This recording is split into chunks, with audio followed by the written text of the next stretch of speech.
দেখুন না, জুই চাষার ক্ষেতের মাঝখানে আমি থাকি, তাতে তাদের কত উপকার হয়।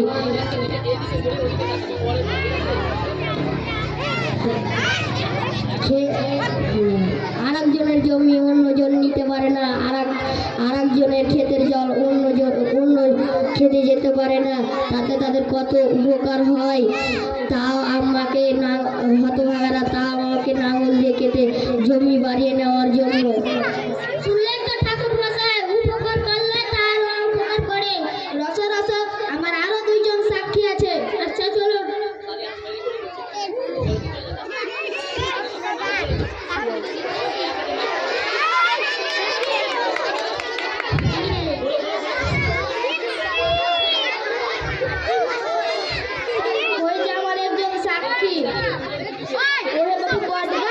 তোমার তো অনেক বয়স হয়েছে, অনেক দেখেছো শুনেছো, তুমি বলো দেখি, উপকার যে করে তার কি কেউ অপকার করে?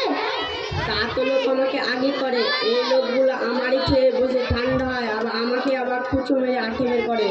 সে আঠা রাখার জন্য আমারই আবার পাতা খেয়ে, এই দেখুন না, আবার আমারই আবার ডাক নিয়ে পালিয়ে যাচ্ছে। শুনলেন তো ঠাকুর মশাই, উপকার করলে তার অপকার করে। আমার আরো একজন সাক্ষী আছে। আচ্ছা চলো।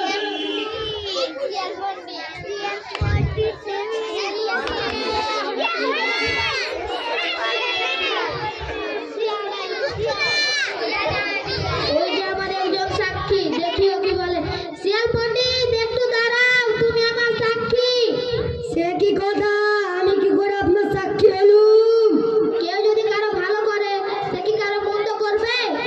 কে কার ভালো করেছিল আর কে কার মন্দ করেছিল শুনলে তবে বলতে পারি। বাঘ খাঁচার ভিতরে ছিল আর আমি ব্রাহ্মণ পথ দিয়ে যাচ্ছিলুম। সেই খাঁচার সেই পথ না দেখলে তবে আমি কিছুই বলতে পারবো না। আচ্ছা চলুন।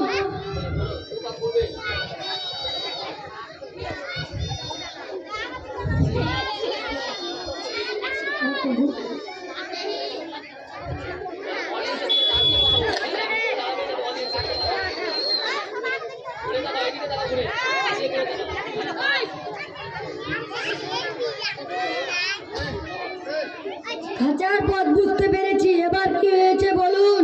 বাঘ খাঁচার ভিতরে ছিল আর আমি ব্রাহ্মণ পথ দিয়ে যাচ্ছিলুম। দাঁড়ান, এত তাড়াতাড়ি করবেন না, কি বললেন? বাঘ আপনার বামুন ছিল আর খাঁচাটা পথ দিয়ে যাচ্ছিল?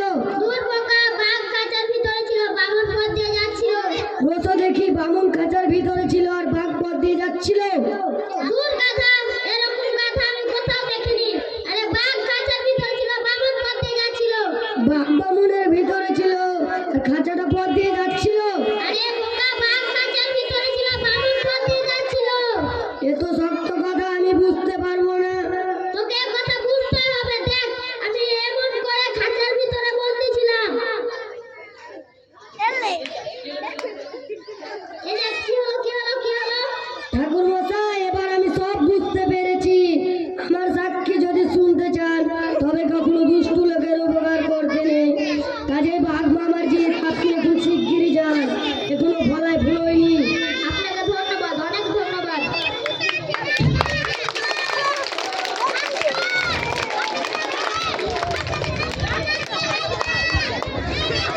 সুন্দর একটা নাটক পরিবেশন করলে আমাদের ছাত্রছাত্রীরা। কেমন লেগেছে জানাও তোমরা।